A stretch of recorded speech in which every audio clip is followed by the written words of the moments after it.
नमस्कार, मी डॉक्टर योगिता होके पाटील, डॉक्टर बाबासाहेब आंबेडकर मराठवाडा विद्यापीठामध्ये पदवीधरांमधलं मॅनेजमेंट काउन्सिल आहे, निवडून आलेली आहे।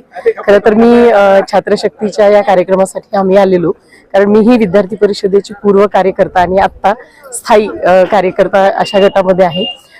विद्यार्थ्यांच्या आयुष्यामध्ये, तरुणाईमध्ये हे सरसरतं जे चैतन्य आहे, जे भगव्या ध्वजाच्या रूपामधनं तुमच्या माझ्या रक्तातून वाहत आहे, तर त्या चैतन्याला एक व्यवस्थित शिस्तबद्ध प्लॅटफॉर्म देण्यासाठीचे अशा अधिवेशन असतात। खरं तर एकत्रित येणं आणि त्यातनं आपल्या विचारांची देवघेव करणं आणि त्यातनं कुठेतरी राष्ट्रीय विचाराला संघटित करणारा हा एक विचार ज्ञानशील एकतेचा घेऊन पुढे जाण्यासाठी, या तरुणाईला एक मार्गदर्शन देण्यासाठी अशी अधिवेशनं खऱ्या अर्थाने कारणीभूत असतात। कारण मला आठवतं 1999ला मीही लातूरामध्ये असंच एक अधिवेशन अटेंड करणारी विद्यार्थी परिषदची तत्कालीन कार्यकर्ता होते आणि त्याच्यामुळे जीवनामध्ये झालेले बदल, जीवनामध्ये लागलेली शिस्त, आणि त्यावेळेला मला आठवतं की आमची एक टॅगलाईन होती की आम्हीच ठरवू शिक्षण नीती पुढल्या शतकाची।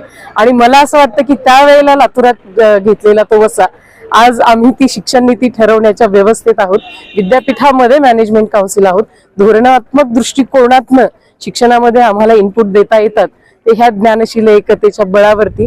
म्हणून अशा अधिवेशनामध्ये आल्यानंतर आत्ताच्या तरुणाईचं नेमकं काय मत आहे हे सगळ्या गोष्टी जाणून घेतल्या पाहिजेत। विद्यार्थी परिषदेची भावना अशी आहे की विद्यार्थी हा उद्याचा नव्हे तर आजचा नागरिक आहे।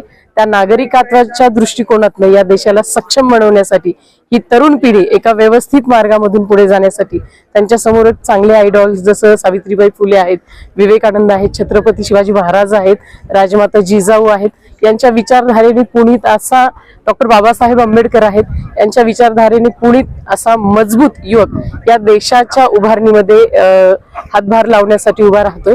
आणि मला एक विद्यार्थी परिषदेची पूर्व कार्यकर्ता म्हणून एक गोष्ट अगदी मनपूर्वक सांगायची की विद्यार्थी परिषदेच्या अशा अधिवेशनातनं जी कार्यकर्ते घडतात ती देश घडवण्याच्या, राष्ट्र उभारणीच्या कार्यामध्ये सातत्याने अग्रेसर असतात। केवळ राजकीय क्षेत्र नव्हे तर शैक्षणिक क्षेत्र, सामाजिक क्षेत्र अशा ठिकाणी आम्ही पायातील पत्थर बनून या समाजाच्या विकासासाठी काम करतो। धन्यवाद।